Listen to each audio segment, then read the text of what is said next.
Hey there everybody, today I'm going to be showing you how to install the OVERTAKE Turbo Inlet for the 2022 Plus VB WRX and other FA24 Turbo models.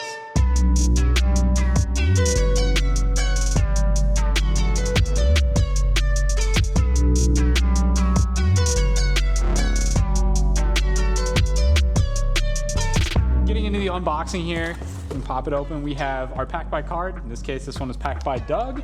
We have a QR code that's going to lead you to all of our install guides, including this video. We have a nice OVERTAKE sticker to go on your toolbox or your car. Then we have some hoses here. I'll explain more about what those are for later. We have our bag of all of our hardware. Going through here, we have all of our O-rings. There are going to be duplicates of every O-ring you need for the inlet, just in case they get torn or lost or whatever. We have some plastic fittings to go with our hoses. Once again, we have some clamps and some bolts to go with everything. And then this is the most important piece of hardware in this entire kit is our brass restrictor pill. I want you to make sure you keep this in the bag here so it doesn't get lost while you're doing the rest of the installation. Now, remaining here in the box, we have the inlet itself. So we have the inlet and a couple more things inside of there. We have our PCV block, and then also our EVAP fitting right here. Now looking a little closer at the inlet, you see that it is cast aluminum. Now the factory inlet on these cars is cast aluminum, but this does fix a couple of key issues that the factory inlet has. First of all, right here, we block off this hole in the front of the turbo that is a factory boost leak. And then also we get rid of the coolant that circulates through here, which is going to allow you to have lower intake air temperatures. If you want to learn more about the technical details of this, we'll have a video link right here where it's a sit down with our lead engineer, Chase, who developed this product. He talks a lot more in depth about all of this. So now that we've gone over the hardware and everything included in your inlet kit, let's get our 22 WRX up in the air and I can show you where the inlet is and we'll get going with the install. The first step is going to be to take off our skid plate here. So that's just 4 12mm bolts, 2 on the subframe, 2 on the bottom of the core support. Now that we have access under here, we can see our factory turbo inlet here, but there are a number of things hooked up to it. We have our intake pipe, we have coolant lines, and then up top we have our PCV and our EVAP. We're going to start by removing the intake pipe here. You can just take a flathead screwdriver on this clamp and loosen it up. And with that clamp loose, we can go ahead and just pry our lower intake pipe off. Now up next here, we're going to hop up top. We have our PCV return here, and that's just this little clip to release it. So we just get a screwdriver in there, pry it back about 1/2 inch, and now this can just pop right up off the inlet like so. So now that we're looking at the coolant lines under here, yours may look a little bit different from our car. This is a 2022 WRX, as I mentioned. So we have both of our coolant lines on the turbo inlet on the back side. If you have a 2025 and up model, you'll notice that these coolant lines, this one here is the same, but this one is actually flipped to the outside and points forward. And that is because there's a different PCV fitting that bolts onto the top of the inlet here that has coolant running through it. So your routing is going to be a little different. I'll get back to this in just a minute, but if you have a 2022 to 24 model, what we're going to be doing is essentially removing these from the inlet, and you can either loop them together, or if you don't mind losing a bunch of coolant, you can go ahead and get both of these factory lines out of here. And then you can take this piece of factory hose that we include in your kit, or clamp it right onto here, and then cut off about 6 inches and route it up to the factory location here. Now, as I mentioned, if you have a 2025 inlet, you're going to have a different coolant line routing than this 22 to 24. From the factory, you're going to have a little looped coolant line that goes from right here to right here. This line here is going to be the same and attached right up underneath the turbo. And then this line up top is going to go to the same return port right up by the header. So what we're going to want to do, if you have a 25 plus model, is unplug the coolant line from here and here, and then also remove this little elbow there. And then the hose that we include in our kit is going to run from right there underneath the inlet and right up into this PCV block. And then our upper return line that comes out of this PCV block is going to just stay the same. You can keep the same factory piece there. So for the sake of simplicity on our 22 WRX here, I'm just going to loop these two lines together with the included straight fitting in our kit. What I'm going to use are these nice line clamps. You can just get these at Harbor Freight or on Amazon. And what these do is you can just pinch them onto your coolant line here and lock them down. And then that means that when we remove these lines from the inlet, we're only going to lose the little bit of coolant that's sitting in here. So ideally, we're not going to have to burp the system at all because we're just going to lose an ounce or two. Pop these clamps back, just like that. And same thing on this side. Looks like I might need to reset my line clamp and just move it back a little further.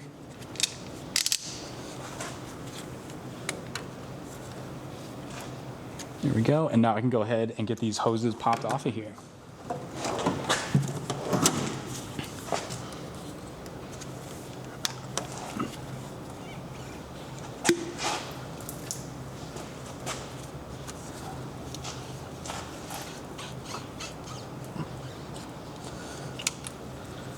As I mentioned, we just had the littlest bit of coolant come out. But now what I'm gonna do is I'm gonna take just this little straight 1/2-inch fitting. I can plug this onto these two hoses, just like so, and then I can take those factory clamps and just lock that down.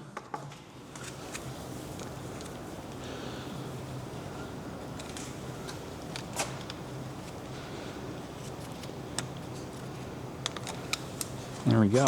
With those in place, go ahead and remove my line clamps. Now the one thing you'll notice here is this line is pretty loose and floppy, and it does get fairly close to the header. So what I'm gonna do is I'm gonna loosen up this clamp on the turbo side. I'm actually just gonna just twist this line up like so, just to get that away from the header more. And I'm gonna just take that same factory clamp, drop it right in place like so, and we're good to go. That is our coolant system all taken care of on this car. Now we can get into removing the factory inlet off of the face of the turbo. It's actually really simple. There's just gonna be two 10mm bolts, one on the front and one on the back here. So we can just take our socket and get those off of here.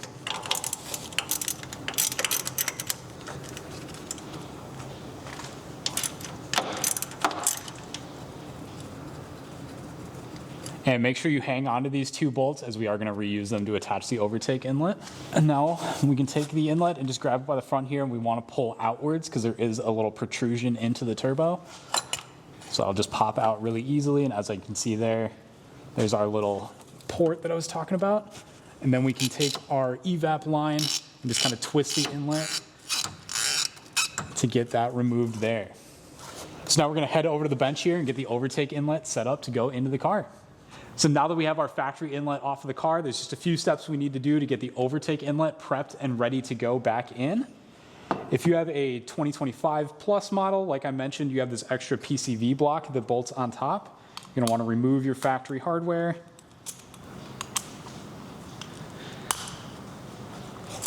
This will just come right off, and you can reuse your factory O-ring on there. And then you're basically just going to transfer it right over in the same orientation to the OVERTAKE inlet, and that'll just bolt up. You'll notice that this bolt pattern is not quite symmetrical, so it can really only go on one way. And then you grab the two bolts out of your OVERTAKE inlet kit and just get that fastened down. But as I mentioned, we have a 2022 WRX, so we don't have this piece. So what we're going to take is this black PCV fitting that we have. You'll notice that it is the same shape as the factory PCV fitting. And then that has the same flange to bolt onto the inlet. I'm going to grab one of the second largest O-rings in our kit, get that installed in just like that.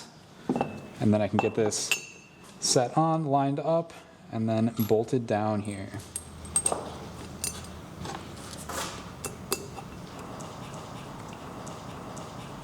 So now the last fitting that I need to get on here is our evap return fitting. Now this does just thread right in, but there is an O-ring that goes with this as well. You're going to see two small O-rings in your kit here. You'll notice that one is slightly larger and actually a little bit thinner profile. That's going to be the one that we want here. That's going to go over our threads and just like that. And then you can take this piece and thread it into your inlet. Then you'll notice inside of there, there's actually a little hex that is for a 10mm Allen key. And so you can just take that, stick it right in, and then get that tightened down. There's not really a torque spec. You'll feel it bottom out, and it's not going to get any tighter. So now that we have those in place, we can take the 2 remaining O-rings in our kit. This smaller one is going to go over this little fitting here and just seat into that groove. And then this biggest O-ring is going to go into here. So you want to get that just kind of pressed in, work your way around, make sure that seats in there nicely. And with that, your overtake inlet is all prepped to go into the car. You can grab those 2 factory bolts we removed earlier and go toss it in. So we can take our overtake inlet. We can take this little port here, make sure you line it up with the hole in the face of the turbo. And that will just pop right into place like so. And then you can kind of twist it around and make sure that you get all of your bolt holes lined up. This rear hole, take the bolt, just kind of start it in the first few threads by hand. Then this front one, you're going to have this little tab right here that just holds the oil line. That just lines up on the outside there. You can take your bolt, just toss it through, and once again, get it started by hand before you come in with a tool. So these 2 bolts here don't need to be crazy tight. The factory torque spec is 5.5 foot-pounds, so we're just going to recommend that. Once you have this fully tightened down, you can go ahead and just reconnect the 2 things up top. We have our EVAP, which this might be a little tough to see, but that's just the same hose that's going to go onto that black barb we threaded on, just like that. And around the front here, we have our PCV connector, which, as I mentioned, has this little clip. So I can go ahead, just pop that in like so, and then pull down on it, and you'll hear it click and latch onto the turbo inlet. So there is the overtake inlet body installed onto the turbo. We can go ahead and get our intake hose thrown back on, as well as our skid plate. So as you can see here, we let gravity take effect, and our WRX is now on the ground. Now, as I mentioned, if you have a CVT WRX, as well as an Ascent, an Outback, or a Legacy with the 2.4 turbo, you are all done with your install. You can actually go ahead and just shut this off and throw the rest of this kit away. However, if you do have a 6-speed manual WRX, follow along with these next few steps here. First of which is going to be removing the top mount intercooler, which is just going to be 5 bolts up top here. We have 2 here, 2 here on the throttle body, and then 1 over here on the driver's side.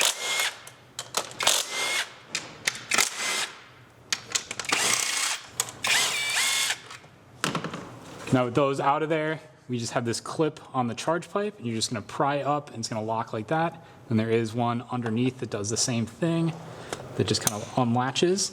Now the whole intercooler is free to just slide towards the firewall, and it'll come right out of the engine bay like so. Now with the intercooler out of the way, we can start to see the hoses we're going to be replacing. First of all, we do have this kind of crazy formed hose coming off of your vacuum pump going up to your brake booster. We are going to be replacing this line here and then having a T that comes up underneath the inlet.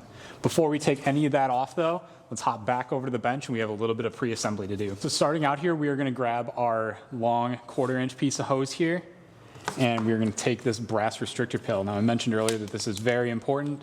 This is actually going to limit the flow of vacuum and prevent you getting a check engine light. So what we want to do, you'll see there's 2 ends on this. One is a little bit bigger than the other. You want to make sure that that is facing outwards. Then we're going to be inserting this into the end of the hose just about 1 inch, so you'll want it to end up about there. Now this can be a little bit tight, so I recommend getting this lubed up. Spit is actually the best thing. You don't want to use like an oil or anything, because that's going to stick around and could cause this to move after it's installed. So just get that lubed up a little bit, and you can get it started just like so. Then once you have this started on here, what I recommend is taking a small deep socket. In this case, this is a 4mm. You can actually just use that to kind of press it in like so, and then this is almost the perfect depth that we need to get to, so we can just bottom that out.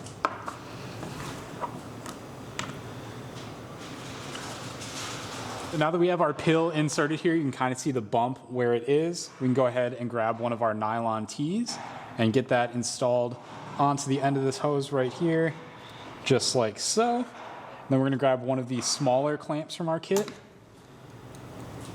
Just kind of get that opened up with a pair of pliers and slide it down from the end. And we want to go over our pill and just get that T-fitting locked down like so. Then what we want to do is you'll have 4 sections of 3/8 fuel line. We have 2 longer ones and 2 shorter ones. We'll set these shorter ones aside for now. We'll grab the 2 longer sections and we're going to pop them on to this T-fitting just like this. Now we can come along with 4 of our bigger clamps. We're going to get those installed, 2 on each side. But once you have those clamps on, it should look something just like this. Just get these 2 outer ones pushed all the way in. They're just getting preloaded, so once we have this in place, we can get those slid out where they belong. Now we can hop back over into the engine bay here, and we can start getting into a few things. First off here, we're going to pop off our evap sensor here in the front.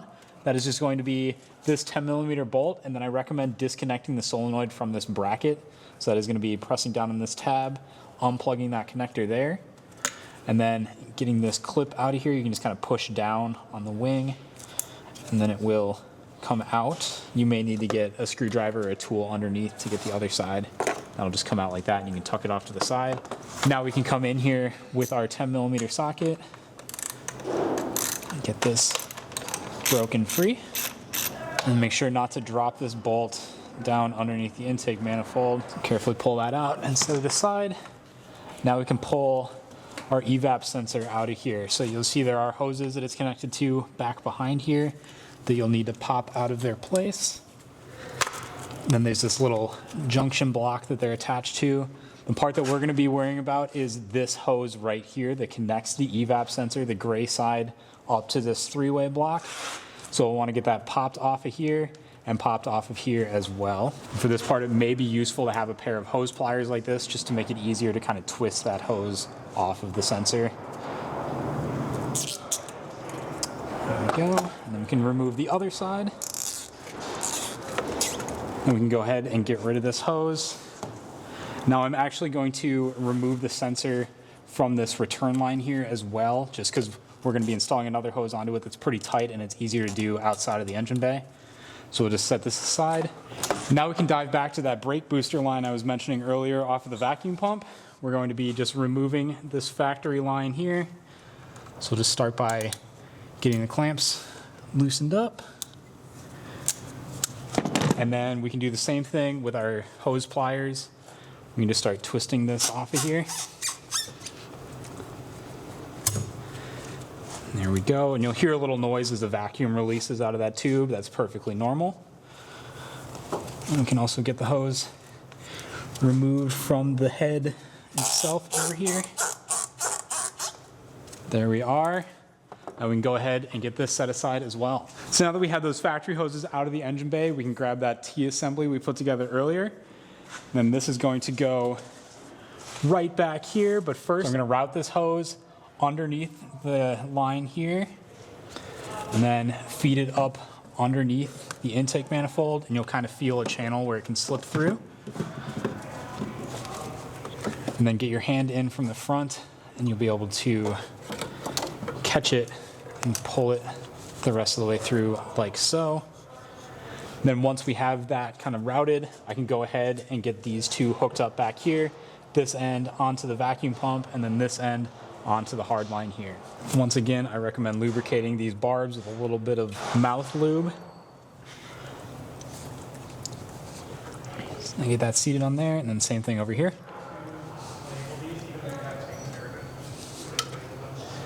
Just get that pressed on. And you do want this to go all the way to where the factory line was, where it butts up against this black sheathing.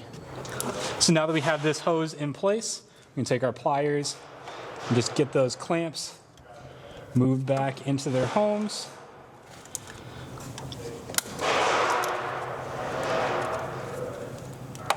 There we go. So that's the back side pretty much wrapped up. So now that we have the line hooked up to our vacuum pump in the back and we have that 1/4-inch line routed under the manifold, we can go ahead and take our evap sensor that we took off the front of the intake manifold. We're actually going to bring this over to the bench. And then on this gray barb right here, we're going to take one of those shorter pieces of 3/8 line, and we have to get that pressed on. Now, once again, as I mentioned earlier, the best way to do that, a little bit of saliva. That is because saliva actually will evaporate, whereas other oils or lubricants will not, and could cause this line to slip off eventually. So just do that. Just get it lightly wetted. Then we can get this hose. So now I've got this hose pressed on here. You are gonna find that it is a little bit of a tight fit, but as long as you get it most of the way on there, this is gonna seal. It's not pressurized, so it's not gonna blow apart at all.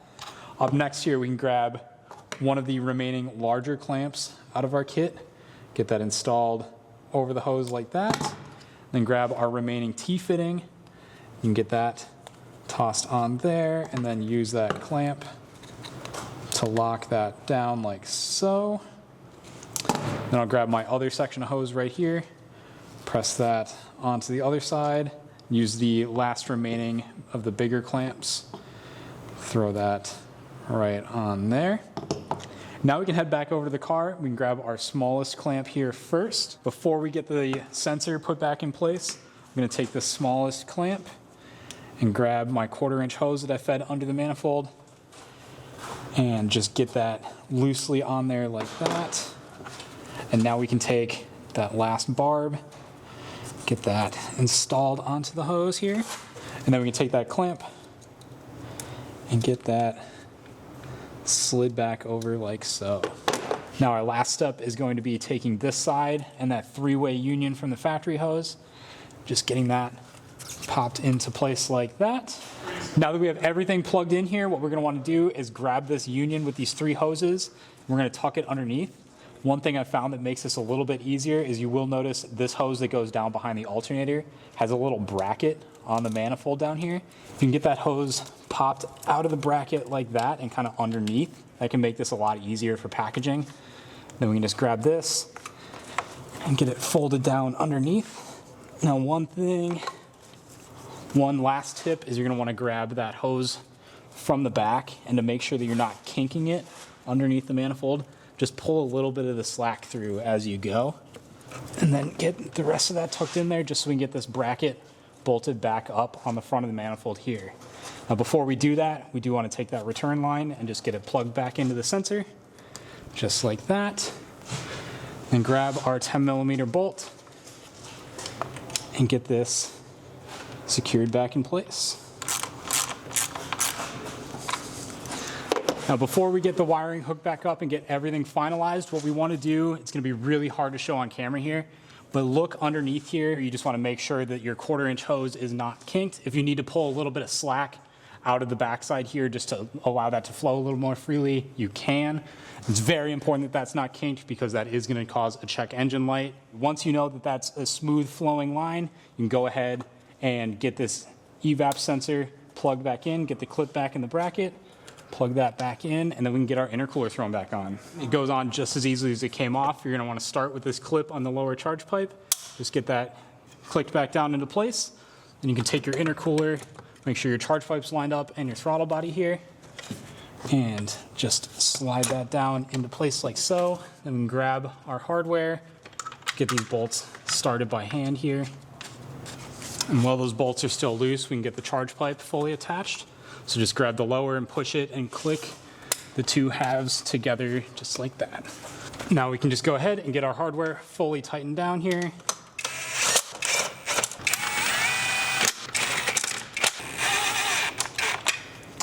And with that, we are all wrapped up with this install.